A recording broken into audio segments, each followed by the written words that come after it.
ஒவ்வொரு சீனும் அப்படி செதுக்கியிருக்காங்க. படம் அவ்வளோ ஒரு சூப்பர் அருமையாக வந்த அதான் 3 தடவை வந்து பார்த்துருக்கேன் படம். இந்த ஜென்ரேஷன் இந்த மாதிரி லெவலில் கிடைக்காது ப்ரோ. அது கிளைமேக்ஸ் நல்ல ஒரு எங்களுக்கு எதிர்பார்க்காத கிளைமேக்ஸ். 2025ஆம் ஆண்டினுடைய மிகப்பெரிய வெற்றியான ஒரு திரைப்படம். உண்மையிலே எக்ஸ்பெக்ட் பண்ண முடியல. செம்மையாக இருந்துச்சு. உண்மையிலே செம்மையாக எக்ஸ்பெக்ட் பண்ண விட நாங்கள் கூட எதிர்பார்த்தோம். அங்கே நடந்துச்சு. ஆனால் உண்மையாக செம்மையாக இருந்துச்சு. சுமாராக இருக்கும்னு நினச்சோன்னே, ஆனால் சூப்பராகவே இருந்துச்சு. நல்லா இருக்கு. எதிர்பார்த்ததை விட சூப்பராக இருந்துச்சு. இல்லை எதிர்பார்த்து வரல. நார்மலாக பார்க்கணும்னு வந்து தான். பட் பார்த்து வந்ததோட ரொம்ப திருப்தியாக இருந்துச்சு. பேசிக் ஏட்டையா அந்த லெவலில் உள்ளவங்களுக்கு அவங்களால என்ன அதிகாரத்தை பயன்படுத்தி நல்லது செய்ய முடியுன்றதை அதை காமிச்சிருக்காங்க சார். திரைப்படத்தில் எங்கள் கலைக்கடவுள் நடிகர் திலகம் மற்ற படங்கள்லாம் இல்லாத விஷயங்களை எடுத்து காட்டி அந்த படத்தில் நடிச்சிருந்தாரோ அதை ஏறத்தாழ ஒரு 52 ஆண்டுகளுக்கு பின்னால தன்னுடைய பேரன் இந்த படத்தை வந்து நடிச்சு காட்டியிருக்காரு. படம் நல்லா இருந்துச்சு. லவ் சீன் கடைசியில் சேர்றது ரொம்ப பிடிச்சிருந்துச்சு. கண்ணே கலங்கிருச்சு. 3வது முறை பார்க்குறேன் இந்த படம். படத்தில் வந்து அதாவது இப்போ உள்ள காரணத்தில் எந்த படமும் ஒன்றும் சரியில்லை. ரொம்ப நாளைக்கு அப்புறம் ஒரு நல்ல படம் பார்த்த திருப்தி இருக்குது. ஒவ்வொரு சீனும் அப்படி செதுக்கியிருக்காங்க. படம் அவ்வளோ ஒரு சூப்பர் அருமையாக வந்த அதான் 3 தடவை வந்து பார்த்துருக்கேன் படம். ஆனால் இன்னமும் சலிக்க மாட்டேது எனக்கு. அவ்வளோ அருமையான படம். இன்னும் பார்க்கணும். இந்த படத்துக்கு கொஞ்சம் கூட்டம் தான் கம்மியாக இருக்குது. இன்னும் கொஞ்சம் ஆடியன்ஸ் நல்லா வந்தால் இன்னும் கொஞ்சம் பெட்டராக இருக்கும். அது எல்லாமே எல்லா மதமும் ஒன்று அப்படின்றாங்க. அப்புறம் என்ன ப்ரோ ஃபஸ்ட்டு கை தட்டின படம் ப்ரோ. ரொம்ப செம்ம படம் ப்ரோ. ட்ரூ லவ் செம்மையாக இருந்துச்சு ப்ரோ. உண்மையாகவே கலவை படம் பார்த்துருக்கோம். செம்மையாக இருந்துச்சு. உண்மையாகவே ஃபஸ்ட் டைம் தான் செம்மையாக இருந்துச்சு. இப்படி பண்ணியிருக்காங்க உண்மையில. ப்ரோ இல்லை நிறைய இது பார்த்தோம். இன்ஸ்டாகிராம் பார்த்தோம். நம்ம நிறைய பேர் பாசிட்டிவ் கொடுத்துருந்தாங்க. நாங்கள் எதார்த்தமாக வந்தோம். பார்த்தா உண்மையில செம்ம சாட்டிஸ்ஃபை இருந்துச்சு. செம்மையாக இருந்துச்சு. என்ன ப்ரோ உண்மையிலே எக்ஸ்பெக்ட் பண்ண முடியல. செம்மையாக இருந்துச்சு. உண்மையிலே செம்மையாக எக்ஸ்பெக்ட் பண்ண விட நாங்கள் கூட எதிர்பார்த்தோம். அங்கே நடந்துச்சு. ஆனால் உண்மையாக செம்மையாக இருந்துச்சு. சூப்பர் அழுதுட்டு இருந்தா உள்ள இருந்து பாருங்க. 2 பேரும் வேற லெவல் படம் பார்க்கலாம். நல்லா இருக்கு. சூப்பராக இருக்கும்.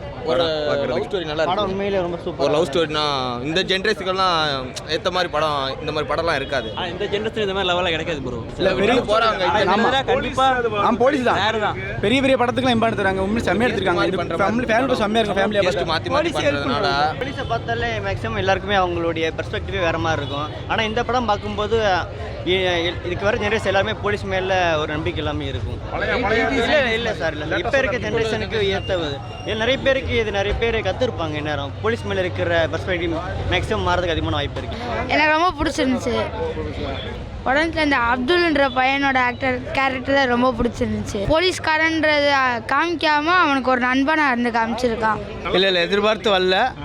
நார்மலாக பார்க்கணும்னு வந்து தான். பட் பார்த்து வந்ததோட ரொம்ப திருப்தியாக இருந்துச்சு. நல்லா கேள்விப்பட்டோம். டேரக்டர் ஸ்டோரி எழுதுனா பார்த்தீங்க தமிழ்னு சொல்லி ஒருத்தர். அவரோட படம்னாலும் நல்லாயிருக்கும். ரிலீஜன் பற்றி சொல்கிறாங்க. ஓகே. அப்புறம் லாஸ்ட் லவ் சீன்ஸும் பாதி வருது. லாஸ்ட் சீன் நல்லா இருக்கும். ட்விஸ்ட்டாக இருக்குது லாஸ்ட்டில். ரிலிஜன் பற்றி என்ன சொல்கிறாங்க? ரிலிஜன் முஸ்லீம் பற்றி சொல்லியிருப்பாங்க. முஸ்லீம்னா என்ன, ஷூட் பண்ணுறீங்களா அப்படின்னு. நம்மளும் ரிலீஜன் மதிக்கணும், எல்லாரும் ஒரே மாதிரி அப்படின்னு சொல்லிட்டு பார்க்கணும் அப்படின்ற மாதிரி.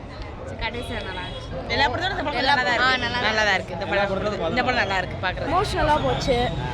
இது ஆக்ஷன் வந்து ஸ்டார்டிங்கில் இருக்கும். அதுக்கு எமோஷனல் படத்தில் எல்லா போலீஸும் கெட்டவங்க இல்லை, எல்லாருமே நல்லவங்க. பேசிக் கான்ஸ்டபிளில் உள்ள அதிகாரத்தில் உள்ள ஒரு போலீஸுக்கு அவங்களால என்ன முடியும் எளிய மக்களுக்கு அந்த பேசிக்காக இருக்காங்களா சார். கான்ஸ்டபிள் லெவலில் பேசிக் ஏட்டையா அந்த லெவலில் உள்ளவங்களுக்கு அவங்களால என்ன அதிகாரத்தை பயன்படுத்தி நல்லது செய்ய முடியுன்றதை அதை காமிச்சிருக்காங்க சார். அந்த கைதிகளுக்கு வந்து என்ன செய்யலாம், அவங்களால முடிஞ்ச ஒரு உதவி என்ன பண்ணலாம்னு சொல்லி அது கிளைமேக்ஸ் நல்ல ஒரு எங்களுக்கு எதிர்பார்க்காத கிளைமேக்ஸ். அதை நாங்கள் நினச்சி பார்க்கல. படம் நல்லா இருந்துச்சு, நீட்டாக இருந்துச்சு.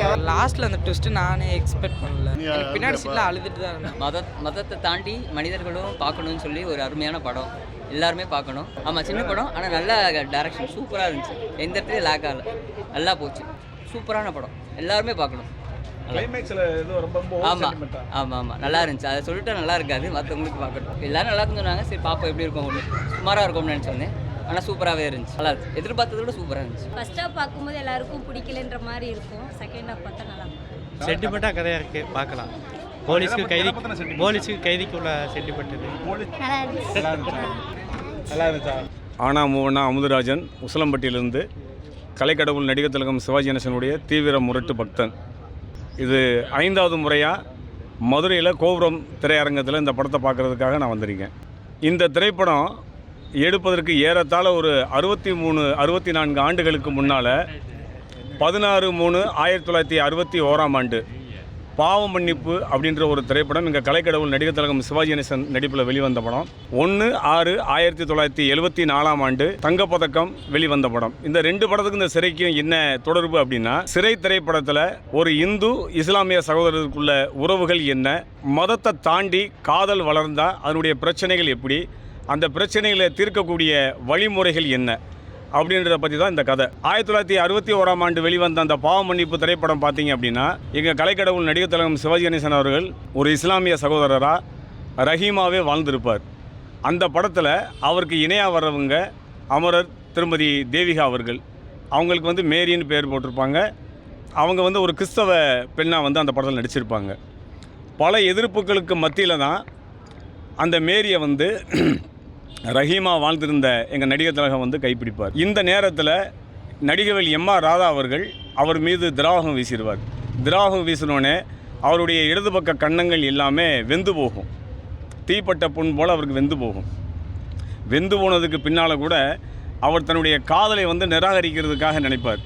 நம்ம இவ்வளோ முகம் அசிங்கமாயிடுச்சு, நம்மளை ஒரு பெண் எப்படி ஏற்றுக்கொள்வார் அப்படின்னு. ஆனால் திருமதி தேவிகா அவங்க அவர் மேலே ஒரு தீராத ஒரு அன்பின் காரணமாக மதத்தையும் தாண்டி 2 பேருமே உண்மையான ஒரு அன்போடு ஜெயிச்சு வருவாங்க. இரண்டாவது 1974 ஜூன் திங்கள் முதல் நாள் வெளியான தங்கப்பதக்கம் திரைப்படம். இது எங்கள் கலைக்கடவுள் நடிகர் திலகத்தின் சார்பாக எடுக்கப்பட்ட சொந்த தயாரிப்பு படம். அந்த படத்தில் காவல்துறை மாவட்ட கண்காணிப்பாளராக எங்கள் தெய்வம் அவர்கள் நடித்திருப்பார். இந்த திரைப்படம் வர்றதுக்கு முன்னால் பல திரைப்படங்களில் பல நடிகர்கள் காவல்துறையில் சார்பு ஆய்வாளராக, காவல்துறை அதிகாரியாக, மாவட்ட கண்காணிப்பாளராக, இல்லை ஆணையாளராக, இல்லை சாதாரணமாக இருக்கக்கூடிய ஒரு காவலராக, இல்லை தலைமை காவலராக நிறைய படங்களில் நடிச்சிருப்பாங்க. இந்த படத்தை ஏன் நான் ஒரு எடுத்துக்காட்டாக காட்ட விரும்புகிறேன் அப்படின்னா, அந்த திரைப்படம் நீங்கள் பார்த்தீங்க அப்படின்னா, அந்த திரைப்படத்தில் அவருடைய அந்த முடியினுடைய வெட்டு, ஒரு சாதாரணமாக ஒரு கதாநாயகன்னா என்ன பண்ணுவோம், அதிகமான முடிகள் இருக்கும், அந்த விஷயத்துக்கு சம்மந்தம் இல்லாமல் இருக்கும். ஆனால் எங்கள் கலைக்கடவுள் நடிகர் திலகத்தினுடைய திரைப்படங்கள் பார்த்தீங்க அப்படின்னா, அந்த கதாபாத்திரத்துக்கு எப்படி உயிர் கொடுக்க முடியும், அந்த கதாபாத்திரத்துக்கு என்ன நியாயம் செய்ய முடியும், அதை எப்படி மக்கள்கிட்ட கொண்டு சேர்க்கணும் அப்படின்றத அருமையாக கொண்டு போய் சேர்த்திருப்பார். பொதுவாகவே ஒரு சீருடை பணியாளராகிய நான் இந்திய இராணுவத்தில் இருந்தனால இப்போ சாதாரணமாக இந்த மாதிரி நம்ம ஒரு உடை அணியும் போது நம்மளுடைய எண்ணங்கள், நடை, உடை, பாவனைகள் சற்று மாறுபடலாம். அதே நேரத்தில் ஒரு சீருடையை அணிஞ்சிட்டோம் அப்படின்னாலே நம்மை அறியாமலே ஒரு மிடுக்கு வரும். அது ஒரு இயல்பு, அந்த சீருடைக்கான இயல்பு. அந்த திரைப்படத்தில் அந்த மிடுக்கு அவர் காட்டுவார். இதே போல் கலைக்கடவுள் நடிகர் திலகம் சிவாஜி கணேசன் அவர்களின் இளைய தவப்புதல்வன், இளைய மகன் இளைய திலகம் பிரபு அவர்களின் கலை வாரிசு விக்ரம் பிரபு அவர்கள் நடிப்பில் வெளிவந்த 25வது திரைப்படம் சிறை. இந்த சிறை திரைப்படம் யாருமே எதிர்பார்க்காத அளவுக்கு மாபெரும் வெற்றியை இன்றைக்கி தமிழகம் எங்கும் ஈட்டியிருக்கு. 2025 மிகப்பெரிய வெற்றியான ஒரு திரைப்படம். இந்த வெற்றி பெறுவதற்கான காரணம் என்ன அப்படின்னா, தன்னுடைய தாத்தா நடிகர் திலகம் சிவாஜி கணேசனுடைய சாயலோ, தன்னை ஈன்றெடுத்த இளைய திலகம் பிரபுனுடைய நடிப்பு சாயலோ எதுவுமே இல்லாமல் யதார்த்தமாக தனக்குன்னு ஒரு பாணியை வச்சுக்கிட்டு, தன்னுடைய தாத்தா எப்படி தனக்குன்னு ஒரு பாணியை வச்சுருந்தாரோ, இளைய திலகம் பிரபு அவர்கள் கையை மடிச்சிட்டு போகிறதும் சரி, அவர் நடக்கும்போதும் சரி, இங்கே தெய்வத்தோட சாயல் அவருக்கு இருக்கும். ஆனால் அதே விஷயத்தில் பார்த்தீங்க அப்படின்னா விக்ரம் பிரபுட்டா நீங்கள் எதிர்பார்க்க முடியாது. ஆனால் முகபாவனை எல்லாமே எங்கள் தெய்வத்தினுடைய சாயல் இருக்கும். ஆனால் நடை, உடை, பாவனைகள், நடிப்பு எதுவுமே இருக்காது. அந்த யதார்த்தமான நடிப்பு அவர்கிட்ட நிச்சயமாக இருக்குது. இந்த திரைப்படம் பேசப்படுவதற்கு முன்பாக 2022 டானாக்காரன் ஒரு திரைப்படம் நடிச்சிருந்தார். இயக்குனர் தமிழ் தான் அந்த படத்தை இயக்கியிருந்தார். அவர் சொந்த கதையாக தான் பண்ணியிருந்தார். ஒரு காவல்துறை பயிற்சியாளராக இருக்கும்போது என்னென்ன துன்பங்களெல்லாம் அடைய நேரிடும், அந்த பயிற்சிகளில் என்ன பிரச்சனைகள் நேரிடும், அதை எப்படி பிரச்சனைகளை தீர்ப்பது, அது தொடர்பான கதை தான் டானாக்காரன். விக்ரம் பிரபு அவர்கள் தன்னுடைய சக காவலர் பயிற்சியாளராக இருக்கக்கூடியவர் ஒரு குண்டான தேகம் படைத்தவர். அவரால் பயிற்சி செய்ய முடியாத நிலை ஏற்படும். அந்த வேலையை விட்டே போகிறதுக்கெல்லாம் முனைவார். இருந்தாலும் அவருக்கு உந்துதல் சக்தியாக ஆக்கமும் ஊக்கமும் கொடுத்து அவருக்கு வழி நடத்தி அவரை கடைசி வரைக்கும் அந்த பயிற்சியை முடிக்க வச்சு அவரை ஒரு காவலராக கொண்டு வர்றது அவருடைய ஒரு பொறுப்பாக இருக்கும். அதே போல் சிறை திரைப்படம் பார்த்தீங்க அப்படின்னா, படத்தினுடைய தொடக்கமே யாருமே எதிர்பார்க்க முடியாத அளவுக்கு இருக்கும். ஒரு ஏட்டாக இருக்கக்கூடியவர் சுடுவாரா? சுடுறதுக்கான வாய்ப்பு இருக்காது. ஆனால் ஒரு ஆயுதமேந்திய காவல்துறை, ஆயுதமேந்திய ஒரு காவலர் ஒரு சிறை கைதியை அழைச்சி போகும்போது அவருக்கு நிச்சயமாக அந்த துப்பாக்கி அனுமதி உண்டு. அப்போ அந்த துப்பாக்கியை கொண்டுட்டு தான் அவர் போகிறாரு. எதிர்பாராத விதமாக அவர் தப்பிச்சு போக முயற்சி பண்ணுறாரு. அவர் சுட்டுறாரு. அதன் விசாரணை நடக்குது, மேலதிகாரிகள் விசாரணை நடக்குது. விசாரணை நடக்கும்போது பொதுவாகவே ஒரு விசாரணை அதிகாரிகள் உயர் அதிகாரிகள் விசாரிக்கும் போது நம்ம பேசக்கூடிய தன்மை மென்மையாக இருக்கணும். ஏன்னா அவங்க முன்னால் நம்ம கடுமையான வார்த்தைகளை பிரயோகம் பண்ண முடியாது. அவங்கள எதிர்த்து நாம் பேச முடியாது. உண்மைத்தன்மைக்கு மாற்றாக சில விஷயங்களை சொல்ல முடியாது. அந்த விசாரணை தொடங்குவதற்கு முன்பாக சார்பு ஆய்வாளர், இவருக்கு உயரதிகாரியாக இருப்பார், அந்த உயரதிகாரி சொல்லி அனுப்புவார் 3 பேர்த்தையும். நீங்கள் 3 நபர்களும் ஒரே மாதிரி பதில் சொல்லணும், யாருமே மாற்றி சொல்லக்கூடாது அப்படின்னு. இருந்தாலும் தம்பி விக்ரம் பிரபு மட்டும் தன்னுடைய கருத்தை, ஆழமான கருத்தை முன் வைப்பார். எனக்கு என்ன தோணுதோ அதை நான் சொல்வேன் அப்படின்னு அந்த கருத்தை முன் வைப்பார். அது போயிட்டே இருக்கும். இப்படி போயிட்டு இருக்கும்போது இன்னொரு கைதியை வேலூரில் இருந்து சிவகங்கைக்கு அழைச்சிட்டு வரணும். அந்த சிறை கைதி ஒரு இஸ்லாமிய சகோதரர். அந்த இஸ்லாமிய சகோதரர் சம்பந்தமான தொடர்பான கதை தான் இந்த சிறை திரைப்படம். அந்த தம்பி ஒரு இடத்துல நம்ம பேருந்து பிரயாணம் பண்ணும்போது சில இடங்களில் ஒரு 2 மணி நேரம் 3 மணி நேரம் கழித்து என்ன செய்வாங்கன்னா, நாம் கழிவறை போகிறதுக்கு சாப்பிட்றதுக்கு நமக்கு கொஞ்சம் நேரம் கொடுப்பாங்க, ஒரு 15 நிமிடங்கள் 20 நிமிடங்கள். அதே மாதிரி அந்த 20 நிமிடங்கள் ஒதுக்கும்போது 2 காவலர்கள் என்ன பண்ணிடுறாங்க, கொஞ்சம் மது அருந்ததுக்காக வெளியில் போயிடுறாங்க.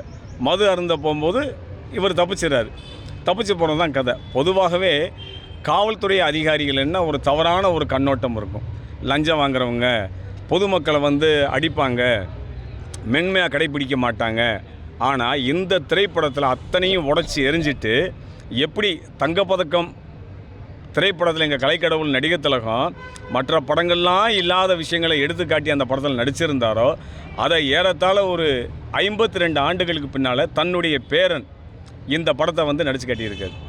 அந்த பையனை மென்மையாக கடைப்பிடிச்சு அந்த காதலை சேர்க்கிறது தான் கதை.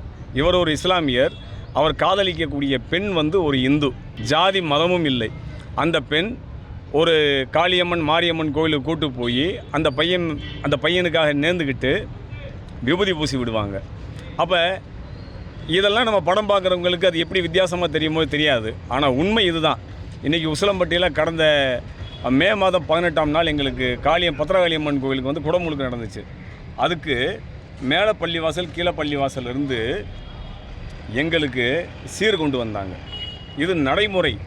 ஒரு இந்து முஸ்லீம் கதையை ஒரு 2 மணி நேரம் இவ்வளோ அழகாக உண்மையாக சொன்ன அந்த இயக்குனருக்கும் கதை எழுதிய தமிழ் அவர்களுக்கும் இந்த படத்தில் திறம்பட நடித்த எங்கள் அன்னை இல்லத்தின் கலைவாரிசு விக்ரம் பிரபு அவர்களுக்கும் மாபெரும் வரவேற்பு.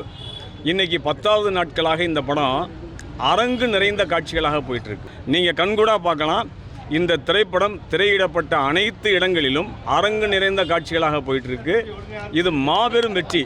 இதே வெற்றி இது ஒரு நெடிய பயணமாக இருக்குன்னு சொல்லி எல்லாம் வல்ல எம் தலைவன் ஈசனை மனமுருக இறைஞ்சுகிறேன். நடிகர் திலகத்தின் பேரன் விக்ரம் பிரபு நடித்த சிறை திரைப்படம் வெற்றிகரமாக ஓடிக்கொண்டிருக்கும் ரசிகர்களுக்கு ஸ்வீட், காரம், காஃபி அனைத்தும் பொதுமக்களுக்கு வழங்குகின்றோம். என்னால் முடிந்த அளவு எந்த சிவாஜி விழாவானாலும் சரி ஸ்நாக்ஸ், இனிப்பு வகைகள் எப்பவும் வாங்கி தருவேன் என்று உறுதி கூறிக்கொள்கின்றேன். சிவாஜியின் மகன் பிரபுனுடைய மகன் விக்ரம் பிரபு அவர்கள் மென்மேலும் வளர நம்மளுடைய ரசிகர்களின் ஆசீர்வாதம் எப்பொழுதும் இருக்கும் என்று உறுதி கூறிக்கொண்டு விடைபெறுகின்றேன். நன்றி, வணக்கம். கலைத்தாயின் மூத்த மகனுடைய இளைய திலகம் பிரபுனுடைய மகன் இப்போது நடித்திருக்கக்கூடிய படம் தங்கப்பதக்கத்துக்கு ஈக்குவலாக நடித்து கொண்டிருக்கிறார். மேன்மேலும் வளர வாழ்த்துகிறேன். இந்த படம் நன்றாக ஓடிக்கொண்டிருக்கிறது என்பதை கண்கூடாக காண்கின்றோம். ஆனால் இருப்பது நான் என்ன செய்வேன்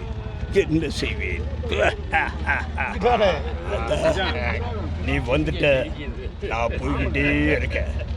குடிச்சிட்டா விஸ்கியை தானே குடிக்க வேணாம் சொன்னேன், ரசத்தை குடிக்க வேணாம் சொல்லலையே.